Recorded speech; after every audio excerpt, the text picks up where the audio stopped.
Every shot you make is one less that I have to do. You climb the mountain high. Caitlin Clark is about to outshine the WNBA's ratings effortlessly, thanks to her long-awaited Dude Perfect collaboration. And it's already going viral, with timing that couldn't be better for her fans, and worse for her critics.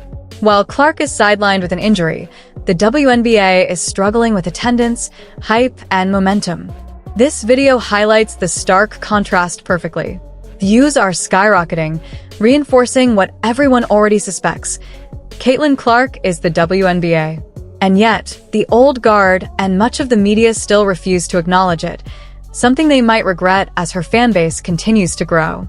And that's the worst part of all this, is the new fans are sucking the life out of the WNBA right now. It's just the truth. What happens while Caitlin is sidelined could reshape the WNBA and have long-term effects on player pay for years to come.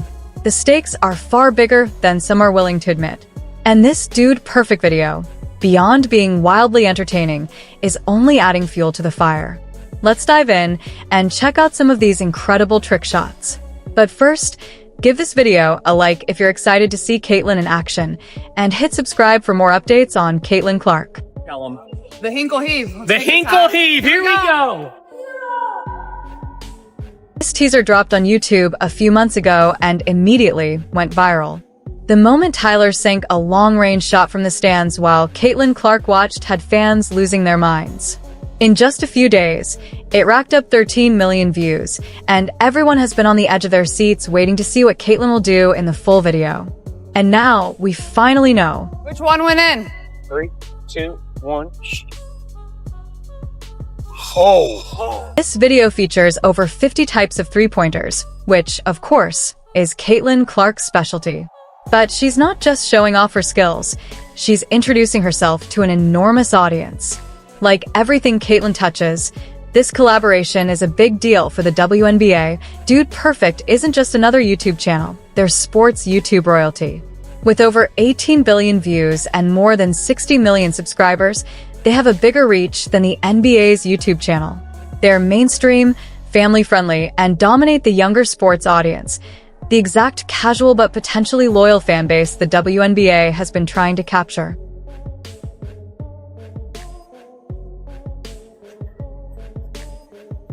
Caitlin Clark has a proven ability to draw fans in.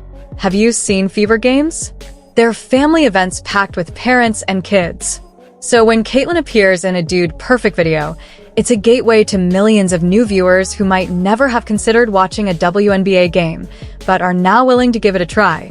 And this isn't the same as a Nike billboard or a State Farm commercial. This is long-form content, and Dude Perfect excels at it. They're the best in the business. Here's why it matters. No matter how big the star, they treat them like friends. They laugh, they have fun, and combined with the incredible trick shots, it makes the content irresistible. Viewers get to know Caitlin in a fun, personal way, building an emotional connection that a 30-second ad could never achieve. So when Caitlin is out there doing stuff like this,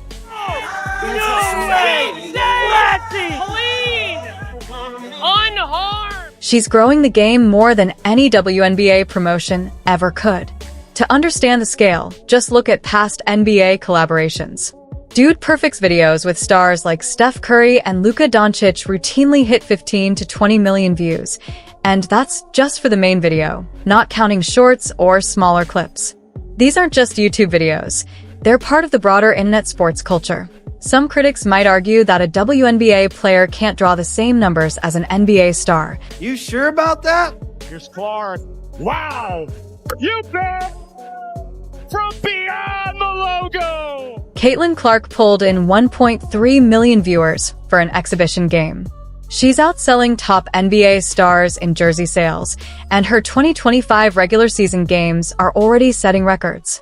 I'll break down those numbers in a moment. So if the critics think this won't make a big impact, they're in for a surprise. This is exactly the kind of mainstream, culture-crossing content that solidifies Caitlin Clark's superstar status. Out of women's basketball for a horrible team when she arrived. Outside of LeBron and Steph, she is the most well-known basketball player currently playing in the United States. Oh, Yes. And I don't think that's close. At this point, Caitlin Clark is widely recognized as one of the most popular athletes in the country. This Dude Perfect video is likely to rack up tens of millions of views, not just from new fans seeing her for the first time, but from loyal fans watching again and again. Wherever Caitlin goes, her audience follows. Next on the tee, Caitlin Clark. When Caitlin Clark appeared at the Annika Prom, ticket sales didn't just rise, they soared, reaching 12 times the usual numbers. Every appearance she makes brings free promotion for the WNBA and millions of new eyes. The Dude Perfect collaboration is the same concept, just amplified, and it's happening at the perfect time. For Caitlin's fans, it's a dream. For her critics, it's a disaster, exposing their miscalculations in real time.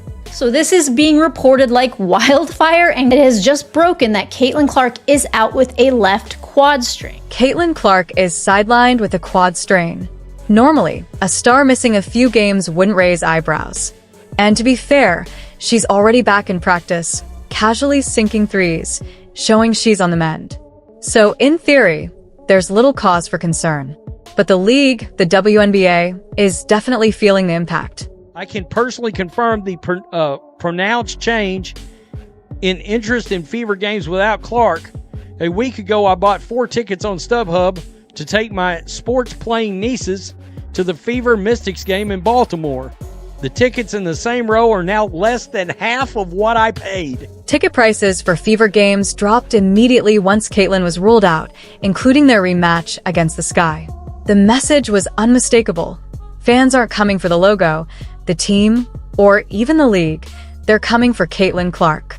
The ticket prices have fallen more than 300% in less than 2 days. Chicago Sky, Indiana Fever, from $86 48 hours ago to $25. And by the time June 7th rolls around, it might cost you a bag of Skittles and some Lay's potato chips to get in there. These were tickets that had been selling for hundreds of dollars, all because of Caitlin. The Sky even moved the game to an NBA arena to handle the demand she generated. Now, with her sidelined, prices have plummeted. It's a major warning sign. Last year, Caitlin Clark single-handedly drove the WNBA's attendance boom. Without her, that momentum vanishes almost overnight. 319%. 319%. All other teams still grew by double-digit percentages. So let's not forget that. But they didn't grow by 319%. That was Caitlin Clark, which means she's largely responsible for the overall league attendance records. And it gets worse for the league. It's not just ticket sales taking a hit. Now, the WNBA is facing a full-blown ratings crisis. The Storm vs. Wings gave you 339,000. The most watched WNBA game on NBA TV that did not involve Clark or the Indiana Fever. 339,000. WNBA hasn't seen any growth when it comes to the non-Caitlin Clark games. Games without Caitlin Clark continue to pull modest, or by some standards, disappointing viewership numbers. Meanwhile, games featuring Caitlin are performing on an entirely different level. It is the highest peak of any game. It is the second highest viewership, which is like average viewership. However, it was the highest peak of any game ever on CBS. The Fever's game against the Liberty peaked at nearly 3.3 million viewers. That came right after the Sky Fever season opener, which averaged 2.7 million viewers, making it the most watched WNBA regular season game in 25 years. Now, consider the contrast. Caitlin Clark pulls in 30 million views on Dude Perfect from new fans, while WNBA games are drawing far fewer viewers. Okay, maybe not literally cornhole level numbers, but the perception is stark. And this isn't just a short-term anomaly. Even a few weeks of this kind of attention gap is going to have lasting implications for WNBA players and the league as a whole. The players can't sit down at a collective bargaining table and say, we demand more because you're not giving us enough money. Because if Caitlin Clark is the only driver of your business, guess what? Not sustainable. not CBA change worthy. The players opted out of the CBA to try to negotiate a better deal. Naturally, they wanted to capitalize on the Caitlin Clark effect, the surge in ratings, the packed arenas, the sponsorship money flowing in. But when they went public, there was a noticeable bravado in their statements. If y'all don't give us what we want, like, we sit out. That's a possibility, for real. Yeah. There's been a lot of conversation here lately about a potential walkout. What are your thoughts on that? And it's something that we're talking about internally, like, to, be prepared for. Of course, no one wants that situation to happen, but I do feel like there's some topics that we have in mind that, we have to stand strong in what we believe in too. We have to stand up for what we feel is right and what we feel we deserve. And so while we don't want that situation to happen, of course, I think we're prepared for any possibility right now. Earlier this year, the players were riding high. Caitlin Clark had driven every growth metric through the roof, and they believed the leverage was finally theirs. They were ready to push hard, demanding higher pay, extra benefits, the full package. They acted like Clark was just the natural extension of the momentum that had already been building. People know. Look at this lie. This Asia Wilson fan, look at this. This is just a blatant lie. Quote, he isn't lying. Literally look up ratings just the last few years, record ratings. The ratings were putrid. 450,000 people were tuning in for your 3-time MVP, Asia Wilson. Caitlin's injury changed the game. That leverage, or even the perception of it, is rapidly slipping away. All the owners have to do is say, what if she gets injured again? It's like, we are not committing to this because she can get injured again. And if she gets injured again, it's over. Caitlin Clark isn't just moving the needle, she is the needle. And now that her estimated value to the WNBA has been made clear, it's going to be even harder for anyone to strong-arm the owners into sky-high pay and perks. Caitlin Clark could have billions of dollars of worth to the WNBA as the star power reaches unforeseen levels. The same economist who showed Caitlin Clark accounted for over a quarter of the WNBA's total economic activity in 2024 has just released his 2025 projection. Ryan Brewer, a well-known sports valuation expert, now estimates that Clark's total impact on the league could exceed $1 billion this year alone. One player, one season, $1 billion difference. And there's no question about it. It's all her. Now, let's bring this back to Dude Perfect. Okay, Caitlin, come on. Come on. Got it. That'll work. Caitlin Clark is out, and the consequences are clear. Ratings are slipping. Ticket sales are dropping. Fans are reportedly canceling trips to Indiana because Clark won't be on the floor. This comes on the heels of an investigation that, intentionally or not, cast Indiana fans in a negative light for over a week, even though nothing was substantiated. Meanwhile, casual fans are tuning out the games, but tens of millions are watching Caitlin Clark on Dude Perfect, racking up views the WNBA could only dream of. The message is undeniable. Clark isn't just the league's biggest star, she's the only one driving meaningful attention. And now, the owners hold all the leverage. But if it goes back to worst non-Caitlin Clark numbers, and the worst thing would be if the Indiana Fever ends up being one of the lower viewed teams in the WNBA, that would be even worse. Then the WNBA owners can literally come out and just say to the players that if everything they show with growth, and they can just say, like, we had this growth, look at our average numbers. They were like, nope, we are not taking the average numbers. We are discounting Caitlin Clark games. There's no turning this around. The players don't have much ground to stand on.